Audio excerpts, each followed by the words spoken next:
बिहार के बहुचर्चित आईपीएस अधिकारी और सिंघम के नाम से जानने जाने वाले अधिकारी शिवदीप लांडे का अब तबादला कर दिया गया है। देखिए, कुछ दिनों पहले शिवदीप लांडे ने अपनी इस्तीफा जो है वो पुलिस मुख्यालय भेजा था, लेकिन अभी तक जो है उनका इस्तीफा मंजूर नहीं किया गया। कुछ दिनों पहले ये भी खबरें निकलकर सामने आई थी कि उन्होंने पूर्णिया में एक डीएसपी के सहित दरोगा को निलंबित भी कर दिया।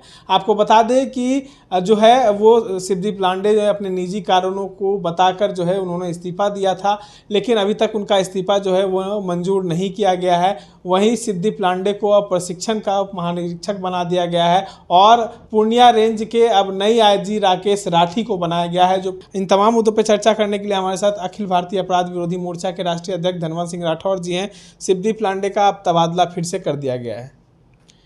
आईपीएस शिवदीप लांडे का काम बिहार नहीं बल्कि पूरे देश में हमेशा सराहा गया है।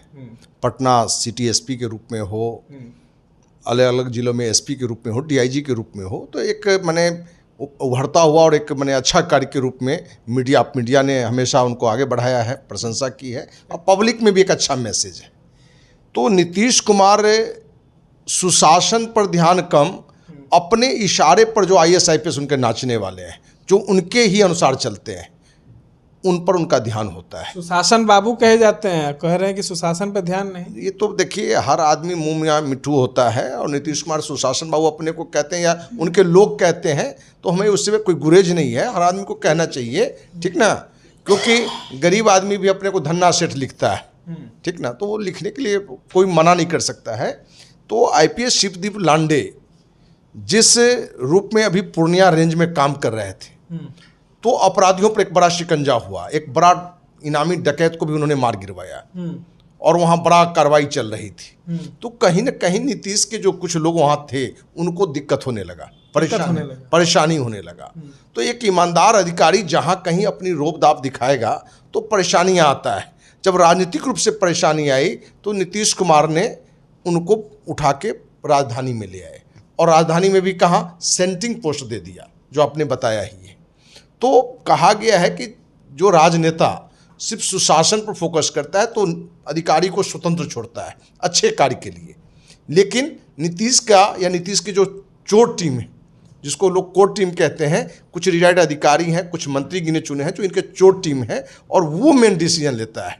और उसी डिसीजन के कारण ही आईपीएस शिवदीप लांडे ने भी जो इस्तीफा दिया था, उसके पीछे भी यही कारण है कि नीतीश कुमार के जो चोर टीम थे उनके दबाव उन पर थे, उनके अनुसार उनको कार्य करने के लिए कहा जाता था। तो कोई आपको रोकेंगे कि नीतीश कुमार तो कहते हैं कि बिहार में हम सुशासन राज लाएंगे। 15 साल पहले की जंगल राज की जो लगातार बात करते थे उससे उभर कर बिहार आया है, और जिस तरीके से आप कह रहे हैं कि उनके जो है कई मंत्री के कई नेता जो है वो डरने लगे थे पूर्णिया रेंज में, तो सुशासन का राज न है।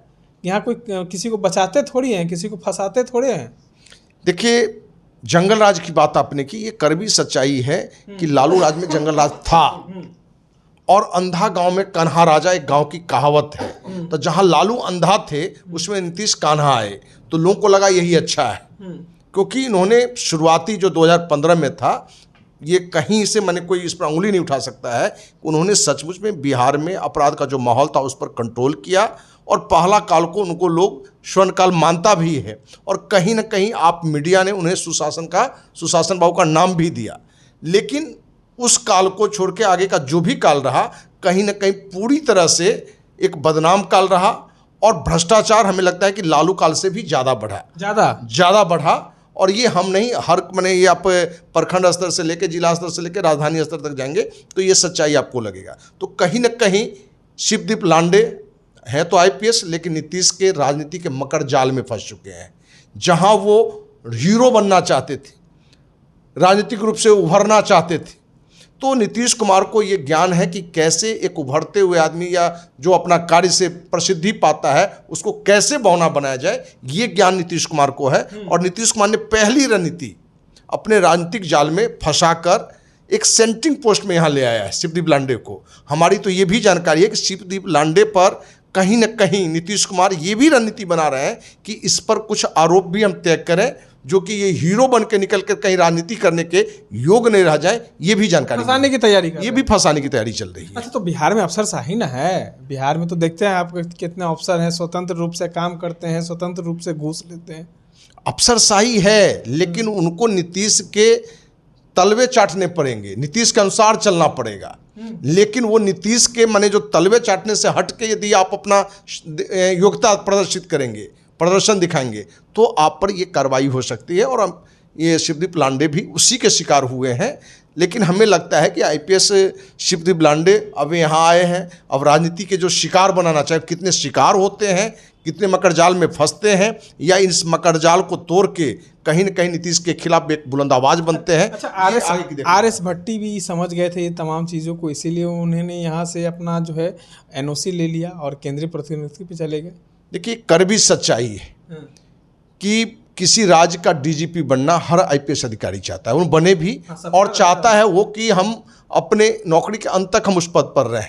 लेकिन वो यहाँ से भागे क्योंकि नीतीश कुमार और उनके जो चोट टीम है, जो रिटायर्ड आईएएस आईपीएस हैं या जो उनके कुछ मंत्री हैं गिने चुने, उनके द्वारा कहीं न कहीं डीजीपी भट्टी पर ये कंट्रोल हो रहा था। तो जो व्यक्ति स्वाभिमान के साथ, सिद्धांत के साथ काम करने वाला रहा है, वो इस चीज़ को झेल नहीं सकता है। और आप जहाँ रहेंगे, कहावत है कि जल में रह के मगरमच्छ से बैर, तो आपको बिहार का डीजीपी रहना है और नीतीश के चोट टीम का विरोध करके यदि आप रहते हैं तो रहना आपके लिए मुश्किल हो जाएगा, अपमानजनक तरीके से रहना पड़ेगा। तो भट्टी ने अपना सम्मानजनक तरीका चुना कि यहाँ से केंद्रीय प्रतिनियुक्ति पर चला गया। यही कड़वी सच्चाई है। तो आप भी तो बिहार में रह के नीतीश कुमार के तमाम पोलों को खोल रहे हैं, हो सके कई आरोप आप पे भी लगा दिया जाए। देखिए, एक फिल्म का डायलॉग है, नंगा नहाएगा क्या, निचोड़ेगा क्या। धनवंत सिंह राठौर 30 साल के सामाजिक जीवन में सिर्फ समाज के लिए काम किया है, अपने लिए एक पैसा बचाया ही नहीं है, माइनस में हो सकता है। तो कार्रवाई तो उस पर होती है जो कुछ रखा, माने वो अरब खरब बनावे, कहीं कोई भ्रष्टाचार का काम करे, कोई जुल्म करे, उस पर न कार्रवाई होगी। क्या आपको लगता है कि नीतीश कुमार ने हम पर जांच नहीं करवाया होगा? सैकड़ों बार जांच करवाया होगा, और हमारे पास जानकारी में भी है कि हम पर अनेकों बार पता करवाया गया भाई कि क्या क्या कर रहा है। तो हमारी कहानी तो ये है कि हमने 10 करोड़ से अधिक रुपया कमाया, 23 कार गिफ्ट ली और टोटल पैसा हमने सामाजिक काम में लगा दिया। तो जो आदमी एक इंच जमीन नहीं खरीदा हो, मकान नहीं खड़ा हो, उस पर सरकार क्या कार्रवाई करेगा? तो हमारा जो सिद्धांत है, उस सिद्धांत के तहत नीतीश कुमार हो कि प्रधानमंत्री हो कि राष्ट्रपति हो कि मुख्य न्यायाधीश, जहां भी भ्रष्टाचार दिखेगा, जुल्म दिखेगा, हम आवाज़ उठाते रहेंगे। और कहीं न कहीं आईपीएस शिवदीप लांडे वाले जो मुद्दे पर आप बात कर रहे हैं, वो मुद्दा हो या आईपीएस काम्या मिश्रा हो, कहीं न कहीं जो अब निकल के आ रहा है कि ये लोग सरकार से हट के, मैंने सरकार की सोच अपने अनुसार जो चलने की है, उससे थोड़ा हट के थोड़ा ज़्यादा ईमानदार रूप या अलग रूप दिखाने का प्रयास किया, जिसके दबाव के कारण इन दोनों ने इस्तीफा की। एक बात आपने कहा है कि अगर कोई गलत करेगा तब ना उसको डर है। आपने ये भी कहा कि अगर हम कुछ गलत करते तब हम पे शिकंजा कसने का कोशिश होगा। तो शिवदीप लांडे हो, काम्या मिश्रा हो या आर एस भट्टी साहब हो, कुछ गलत किए होंगे तब तो इनको डर है। देखिए, जब आप बड़ा कार्य करेंगे तो आपको नहीं चाहते भी कहीं ना कहीं कोई कमियां रह जाती है, और सरकार उसी कमी को खोजने का प्रयास करता है। तो उस कमी को तलाश रहा है, तलाश लिया रहा होता तब तो कार्रवाई कर देती, लेकिन उनको लगता है कि अपने इस जाल में रखते हुए कुछ कमी निकालें और इन पर कोई कार्रवाई दिखाएं कि बाद में ये इस्तीफा दे के भी जो भागे हैं तो हमारे कोई विरोधी दल के साथ जुड़ के हमारे खिलाफ अभियान नहीं चला सके, उस योग ने इनको छोड़ना चाहता है। और यही रणनीति के तहत अभी नीतीश कुमार की जो चोट टीम है वो काम कर रहा है। चलिए देखिए, अभी भी जो है नीतीश कुमार जो है इन पर जो है कार्रवाई करने की एक छोटी सी सुई की नोक के बराबर जो है वो कहीं ना कहीं एक उम्मीद जगाए हुए हैं। और जिस तरीके से शिवदीप लांडे का ट्रांसफ़र किया गया है, तो कहीं ना कहीं ये तमाम बातें जो हैं अब निकलकर सामने तो ज़रूर आ जाएंगे आप तमाम जनताओं के सामने। इस तरह के तमाम अपडेट्स के लिए बने रहे हमारे साथ।